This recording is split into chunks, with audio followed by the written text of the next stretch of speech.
കോൺഗ്രസിനെ പ്രതിരോധത്തിലാക്കി വീണ്ടും വിവാദ പരാമർശവുമായി മുതിർന്ന നേതാവ് പി ചിദംബരം. സുവർണക്ഷേത്രത്തിൽ നടത്തിയ ഓപ്പറേഷൻ ബ്ലൂ സ്റ്റാർ തെറ്റായിരുന്നുവെന്നാണ് പരാമർശം. ആ തെറ്റിന് ഇന്ദിരാഗാന്ധിക്ക് സ്വന്തം ജീവൻ വിലയായി നൽകേണ്ടി വന്നുവെന്നും ചിദംബരം പറഞ്ഞു. പി ചിദംബരത്തെ തള്ളി കോൺഗ്രസ് രംഗത്ത് വന്നു. മുംബൈ ഭീകരാക്രമണം സംബന്ധിച്ചുള്ള പരാമർശത്തിന്റെ അലയൊലികൾ അടങ്ങും മുമ്പാണ് പി ചിദംബരത്തിന്റെ മറ്റൊരു വിവാദ പരാമർശം. 1984 അമൃത്സറിലെ സുവർണക്ഷേത്രത്തിൽ ഖലിസ്ഥാൻ ഭീകരർക്കെതിരെ നടത്തിയ ഓപ്പറേഷൻ ബ്ലൂ സ്റ്റാർ തെറ്റായ മാർഗമായിരുന്നു. ആ തെറ്റിന് മുൻ പ്രധാനമന്ത്രി ഇന്ദിരാഗാന്ധിക്ക് സ്വന്തം ജീവൻ തന്നെ വില നൽകേണ്ടി വന്നു.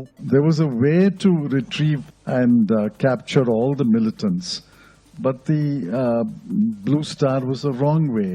And I agree, Mrs. Gandhi paid with her life for that mistake. But mistake was a cumulative decision of the army, the police, the intelligence and the civil service. സംഭവത്തിൽ ഇന്ദിരാഗാന്ധിയെ മാത്രം കുറ്റപ്പെടുത്താൻ കഴിയില്ലെന്നും സൈന്യം, പോലീസ്, ഇന്റലിജൻസ്, സിവിൽ സർവീസ് എന്നിവരെല്ലാം ചേർന്നെടുത്ത തീരുമാനമായിരുന്നുവെന്നും P Chidambaram. Himachal പ്രദേശിലെ കസൌലിയിൽ നടന്ന ഖുഷ്വന്ത് സിംഗ് സാഹിത്യോത്സവത്തിലായിരുന്നു വിവാദ പരാമർശം. കേന്ദ്രമന്ത്രി കിരൺ റിജിജു അടക്കമുള്ളവർ ഈ പരാമർശം ആയുധമാക്കിയതോടെ ചിദംബരത്തെ തള്ളി കോൺഗ്രസ് നേതാവ് റാഷിദ് ആൽവി രംഗത്തെത്തി. ക്രിമിനൽ കേസുകൾ നേരിടുന്ന പി ചിദംബരം സമ്മർദ്ദത്തിലാണെന്ന് റാഷിദ് ആൽവി.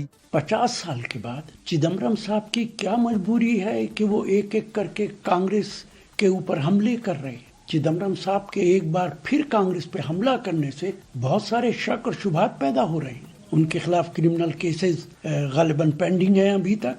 मुझे लगता है कोई दबाव तो नहीं है उनके ऊपर कि वो लगातार कांग्रेस के ऊपर हमलावर हैं. आज क्या जरूरत है इस बात की?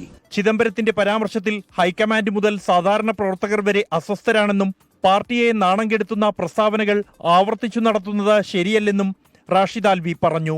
24 ഡൽഹി.